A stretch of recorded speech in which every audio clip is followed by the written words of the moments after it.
On Friday, November 23rd, 2012, four teenage friends, Tommy Storns, Leland Brunson, Jordan Davis, and Tevin Thompson, were having a good time and hanging out together. They were enjoying what was their last few days of Thanksgiving break. They spent a good portion of their day at the mall to check out the Black Friday deals, and Jordan also visited with his girlfriend who worked there. Around 7 p.m., they leave the mall to head to Jordan's house to play some video games, and on their way, they pull into a gas station to pick up some gum and cigarettes. Tommy, who is the driver of the SUV that the four friends are in, goes inside the gas station while Leland, Jordan, and Tevin wait inside the car listening to their favorite music. At that same time, two people unknown to this group of friends pulls into the same gas station. These two people are Michael Dunn and his fiancée, Rhonda Rower. The two had just come from Michael Dunn's son's wedding and reception, and they decided to stop to pick up some wine and chips before heading to their hotel for the night. Michael, who is driving, parks directly next to the SUV and is immediately annoyed by the loud rap music coming from the vehicle. He tells Rhonda, "I hate that rap crap." Rhonda goes inside the gas station to make the purchases while Michael waits in the car. Michael rolls his window down and asks the group of friends to turn their music down. Tevin Thompson, who is sitting in the front passenger seat, complies with Michael's request and turns the music down. Jordan Davis, who is sitting in the back right passenger seat, is irritated by the request of this stranger and tells Tevin to turn the music back up, in which he does. Why should they allow this guy to dictate what they do? Who is he? That's when some heated words between Michael Dunn and Jordan Davis took place. According to witnesses, Jordan said, "F this" or "F you" or a combination of both. Michael then rolls his window down again and says, "Are you talking to me?" He then follows his statement up with, "You're not going to talk to me that way." Michael then retrieves his gun from his glove box and begins to load it. At the same time, Tommy Storns is now exiting the gas station and gets back into the SUV. He looks to his right and he can see that Michael, who is still sitting in the driver's seat of his car, is taking aim towards Jordan. And a quick succession of 3 shots take place. All 3 of those bullets went through the SUV's back passenger door, hitting Jordan. The group of friends is now panicking, and Tommy gasses the SUV in reverse, trying to get away from this guy. Michael quickly reloads his gun. This time, stepping out of his vehicle, he fired 7 more shots at the SUV as it was trying to get to the other side of the parking lot, and that is where the SUV comes to a stop.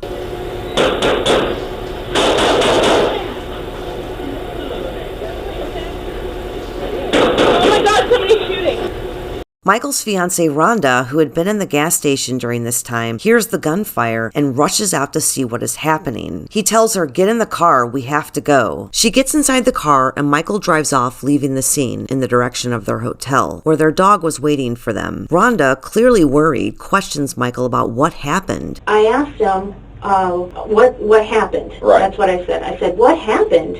And he said, "I shot at the car." And I'm like, we're moving at this time. Right. And I said, "What car?" And he said, "The one with the music." And I said, "Why?" And he said, "Because they threatened to kill me." And I'm like, I don't understand, Michael. And I don't remember the exact words that he used, but it was like that they started to advance, and I reacted. And then I asked him, I said, "Did you hurt anyone?" And he said, "No, I just shot at the car." So in my head I'm thinking, what were you thinking? Why, would you do this? He's highly agitated, so Rhonda halts her questioning for the time being. They arrive at their hotel, which is just a few miles away. Michael takes the dog for a walk and returns to the room and orders a pizza. It's a very uncomfortable night, and the two do not talk much. They eat their food and they go to bed. Michael makes no effort to contact the police. The following morning, Rhonda, who is still very unsettled from the night before, turns the news on and sees a news report about the shooting and learns that Michael actually killed somebody. Rhonda is devastated to learn this. The two leave the hotel and arrive home at 10:30 a.m. Michael is arrested very soon after. Luckily, one of the witnesses at the gas station was able to get his license plate number before he took off, so police had been waiting for them to show up. Both him and Rhonda are taken to the police station for questioning. So just kind of walk me through, just tell me from your point of view, what you guys pull up, you're driving, it's your car, is that correct? Yes, sir. Okay, and you're driving? Yes, sir. Well, I'm embarrassed to say this, but got out. She's in the store, and there's like a SUV next to us, and then the music starts. Mm-hmm. And I roll down my window, and I thought was polite. I asked them nicely. I didn't demand. I didn't, or else I said, hey, would you guys mind turning that down? Of course he's going to tell the detectives that he asked them in a kind manner to turn their music down. Michael does not want them to think that he was deliberately trying to start trouble with the boys. And they shut it off. I was like, thank you. Cordial. Everything's cordial. I put my window back up. I'm doing my stuff. The guy that was in the back is getting really agitated. And my window's up. I can't hear everything he's saying, but, you know, there's a lot of him and that and that. And then the music comes back on. And, you know, I'm just like, live and let live, and I'm, you know, don't need any trouble. And I don't know if they're singing or what, but it's like, they're saying, kill him. So I put my window down again, and I said, excuse me, are you talking about me? And it was like, kill that. Michael knows that in order to claim self-defense, he must impress upon the detectives that Jordan threatened to kill him. He goes on to say that Jordan reached for something inside the SUV and he saw just enough of it through the window to where he could identify that it was some type of gun. And you know, I'm still not reacting, but then this guy like goes down on the ground and comes up with something. I thought it was a shotgun. And he goes, you're dead, and he opens his door. Michael tries to make it very clear to the detectives that Jordan was serious about his threat. According to him, once Jordan began to open that door, danger was imminent and his life was in jeopardy. I'm bricks, but that's when I reached in my glove box, unholstered my pistol, and so quicker than a flash, I had a round chambered in it, and I shot. Here, Michael wants them to believe that he had no other choice but to shoot his weapon because at that moment, Jordan was exiting his vehicle with a shotgun in hand. So he's trying to make the argument that it's kill or be killed. The thing about that, though, if someone is exiting their vehicle right next to your door and they have a shotgun in their hand, do you really have time to turn the other way, grab and unholster your pistol, and load it? Wouldn't you be fearful that you'd be shot in your back? If Jordan did in fact have a weapon, he would have been able to get a round off on Michael before Michael had a chance to turn around and do all those things. And besides, who's going to turn their back to someone who has a supposed shotgun? Wouldn't you be terrified? I mean, this is why it doesn't make very much sense to me. Do you remember how many times you shot? 4. I shot 4 times, and that SUV pulled out, and like I said, in my mind, they got a gun. I was still scared.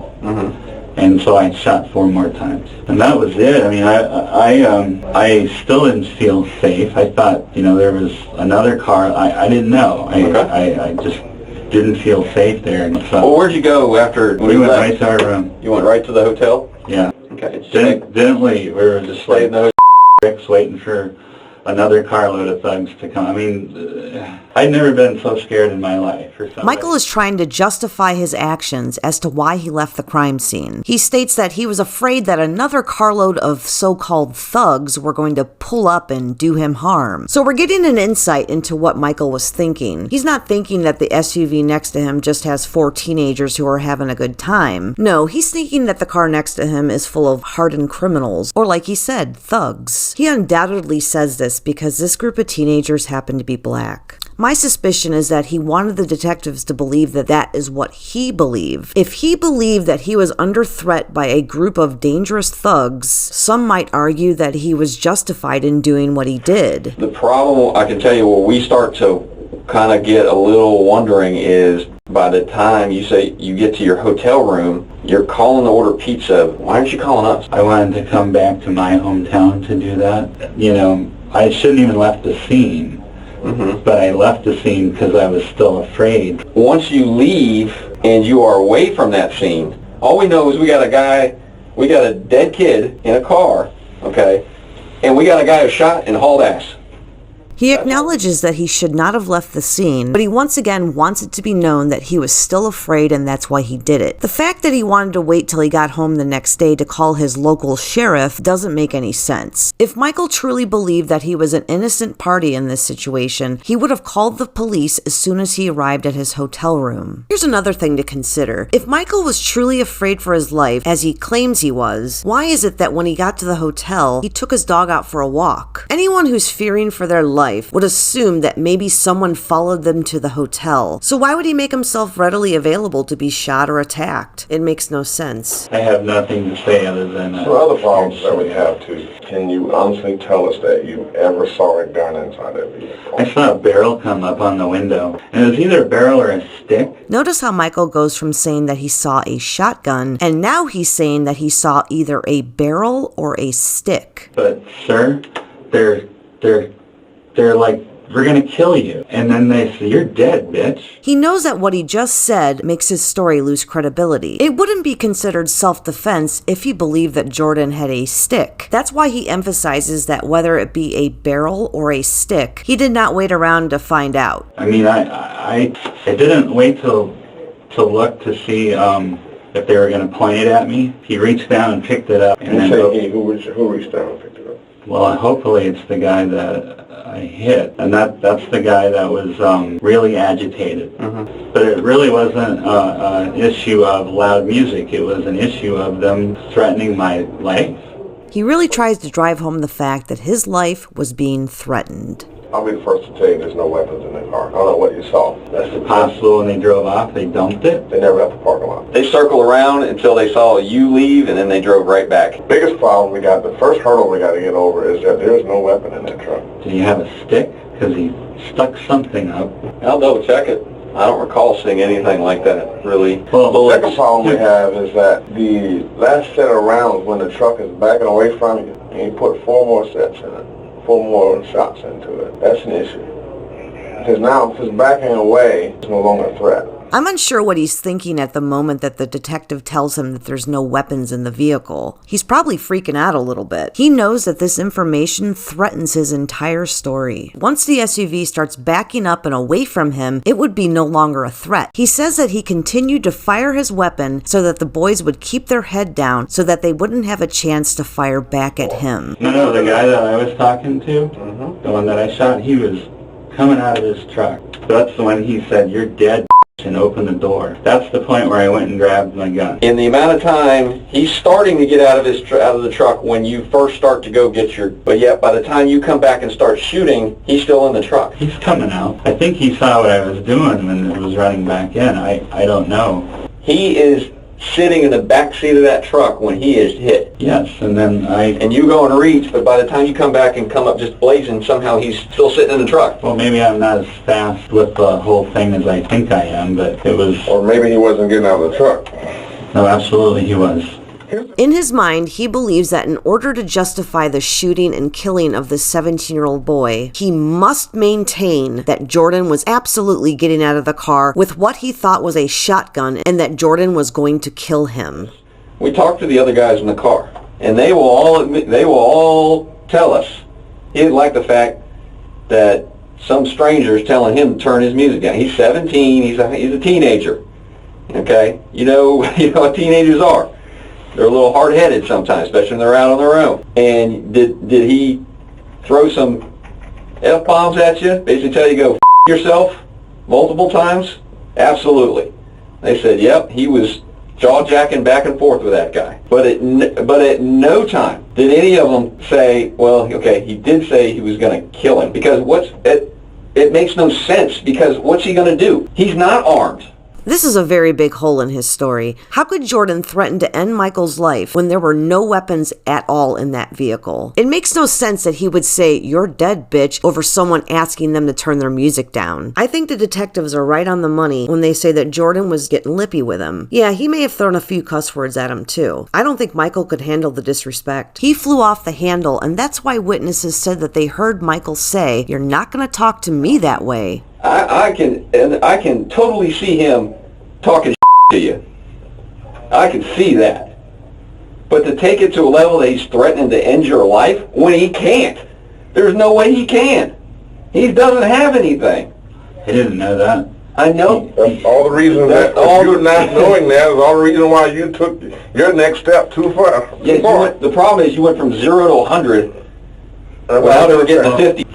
And, you know, when you say he didn't have a weapon, he's on the ground, and you put something up on the thing and then gets out. I thought it was a shotgun or a stick or, you know, some kind of weapon, but he's confrontational Okay. and using words like, I'm going to kill you and you're dead. And in my mind, they're all going to get out of this truck and shoot me or beat me You know, or had that kill been the me case, we would somehow. have a different argument. Had anyone been out of the truck, walking towards you in any type of threatening manner, we would have. Michael knows he messed up big time. That's why he's trying very hard to maintain the narrative that Jordan was exiting the vehicle, Jordan had threatened his life, he thought Jordan had a shotgun, and that he was coming to kill him. According to Jordan's 3 other friends who were inside the vehicle, Jordan never once tried to open the door. There were also other witnesses in the parking lot who corroborated their story. I didn't analyze all these things. I got the scared out of me. Oh, no. And some guy's coming at me, telling me what he's going to do or wants to do.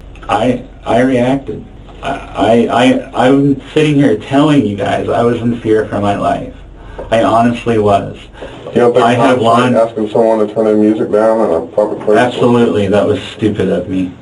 Do you think you overreacted? Sir, from where I was sitting, a shotgun was coming up at me. If there was a shotgun coming up at you, we would expect you to do what you did. The problem that we have is that there is no shotgun. You keep dwelling on this shotgun as if there was one at the scene. Like I said, it was a barrel. Could have been just a stick, but I mean, it was. Could it have been your imagination? Well, no. I mean, anything's possible, I guess, but him coming out of his car was not my imagination. Okay. When you went and grabbed your gun, racked it, and came back around, what were you shooting at? Did you acquire a target or did you just start shooting? I shot at the door. What was the purpose of that? Save my life. From the door? I mean, it's not, we deal with them all the time where somebody defends themselves. I mean, we do. And there are clear-cut cases where you go, yep, sure did, buddy. You defended yourself. Have a nice day. Unfortunately, this is not one of them. Well, let me be the first to tell you. This ain't one of them. Not one of them. Clearly, the detectives are not buying his story, because it makes absolutely no sense, especially because there was no weapons in their vehicle. He fired 10 shots total, 3 of them hitting Jordan. Any one of the other 7 could have hit Jordan's friends. One of the bullets came through the back of the vehicle and hit the visor of the driver's side seat, just missing Tommy Storn's head. I'm not feeling so hot now that you guys are... Unfortunately, we have that effect. Huh? I've never been so scared in my whole life. I've been mad and my hands shake, but I was so afraid that I didn't have time to think. I only reacted. Go ahead. Do I need to get a lawyer? I mean, it sounds like I'm in deep. Well, that is up to you. I know the guys have already talked to you. I'm assuming that they said they mentioned to you, but you know that you were arrested, correct? Did they tell you that? Duval County issued a warrant for your arrest for murder and attempted murder. Okay? That's what you're being charged with right now. Okay? The way I see this was, I was scared for my life, and I fought back. And you guys are seeing this as murder. When Michael says that he didn't have time to think, he only reacted, that would be an understatement. He was so incensed that he was being talked to in a disrespectful manner that he lost control. Like the detective said, he went from 0 to 100 in a flash. He knows that he's not allowed to kill someone over disrespectful talk, so he created this story to try to make himself look like a victim. They were able to line up the bullets from the holes in the door and where on the body Jordan was hit. The trajectory of those bullets would not have hit Jordan where they hit him had he been trying to get out of the car. The 3 bullets that hit Jordan hit him in the leg, hit him in the lungs, and it hit him in the heart. When Michael asked the detectives, "Do I need to get a lawyer?" it's almost laughable. He should be fully aware that he should have contacted a lawyer before he spoke with them. But as you see, he didn't really concern himself because he thought the detectives were going to believe his story. It wasn't until he realized that he was being looked at as a murderer that he asked about talking to a lawyer. The interview that you've seen with Michael would come back to haunt him when it came to going to trial. Because during the interview, you see that he's still a little unsure about what was being said. He's unsure if he actually saw a weapon, or maybe it could have been a stick. When it came to going to trial, he was much more confident about the things that he saw and about the things that he heard. At trial, he came up with new lines of dialogue that supposedly Jordan said that he never mentioned during the interview. I did. I said, "Can you turn that down, please?" What was the response from the red SUV? They turned it off. What did you then say? I said, "Thank you." very soon after, I start hearing things like F him and F that, and... Does it escalate? Well, the music came back on. Now it got ugly. After hearing the something something cracker and this and that, I hear, I should kill that motherfucker. Here, I should kill that motherfucker. Now he's screaming. There's no mistake of what he said. That is what he said. Put my window back down, and I asked, are you talking about me? Now, what was the response when you said, are you talking about me? He reached forward and picked something up and slammed it against the door. I didn't know what it was at first, but when he says, yeah, I'm gonna kill you, I look, and I'm looking at a barrel. He's showing me a gun, and he's threatening me. And it was at that point where he said, this is going down now. At this point, what's going through your mind when he said this going down now? This was a clear and present danger, and I said, you're not gonna kill me, you son of a... Okay, and as you said that, were you looking at him, or were you now moving to get that fire? I said that as I was retrieving my pistol. Another point of contention that was pretty big during the trial was if he mentioned to his fiancée that he ever saw a gun that night. All he said to her was that they threatened to kill him. He never said anything about seeing a gun. If you're claiming that your life was being threatened and that a gun was pulled out on you, why would you relay this information but omit the part about the weapon? That would most assuredly be an important detail when explaining your story. I'm sure that he was hoping that his fiancée would back him up when it came to this information, but she told the truth. And you can tell that this is the truth because she is clearly going through some painful emotions when telling them, because she knows that this information makes him look really bad. This is just another facet to the story that proves Michael is lying. Sir, are you telling this jury that on the way back to the hotel, you told Rhonda Rower that the boys in the car had a gun? If I told her on the way to the hotel, I told her several times at the hotel, I told her several times on the way home that this was self-defense. That wasn't my question. From the time you left the gate station to the time you got back to the Sheraton, how many times did you use the word gun to describe what the boys, let me finish, what the boys in the car had? I couldn't tell you. Was it more than one? At least one. Mr. Dunn, the truth is, you never told the love of your life that those boys had a gun. You weren't there. Truth is, you never told Rhonda Rower they had a gun. That is incorrect. When you came out of the gate gas station and you got into the defendant's car? Yes. Did the defendant ever tell you he saw a gun in that red SUV? No. Did the defendant ever tell you that he saw a weapon of any kind in that SUV? No. There was no mention of a stick? No. There was no mention of a shotgun? No. There was no mention of a barrel? No. There was no mention of a lead pipe? No. Back in the hotel room, Ms. Rower, that same night, did the defendant ever tell you that he saw the boys with a firearm? No. Did he ever tell you that he saw the boys with a weapon? No. On the 2-hour drive the following morning, did the defendant ever tell you that he saw a gun in the SUV? No. And on that 2-hour drive, did he ever tell you he saw a weapon of any kind in that SUV? No. Michael Dunn was found guilty of 3 counts of attempted murder, and he was sentenced to 90 years in prison. The jury could not agree on the charge of first-degree murder, so the judge declared a mistrial on that count. It wasn't until the second trial that he was found guilty of first-degree murder of Jordan Davis, and for that, he got life in prison without parole, so he will never get out of prison. This is a very, very sad story indeed. You have a 17-year-old boy who lost his life over rap music and some stupid words. You have a 45-year-old man who couldn't control his emotions and killed a 17-year-old kid, and then tried to lie about the situation after the fact to save his own skin. There is heartbreak aplenty in this story, especially for Jordan Davis's family and friends. And that's the end of the video. I know this was a long one, but I felt it was necessary to put the clips of the interviews with the detectives, as well as the testimony in court. I tried to make it as concise as I could, and I want to thank you so much if you stuck around and watched the whole thing. I would love to know your thoughts on this case. so please leave them in the comment section below. If you have a specific case that you'd like me to cover, you can always let me know in the comment section. I love to take requests. If you've enjoyed my content, please consider subscribing. I definitely am in need of more subscribers. I want to thank you once again, and remember, stay safe out there, people.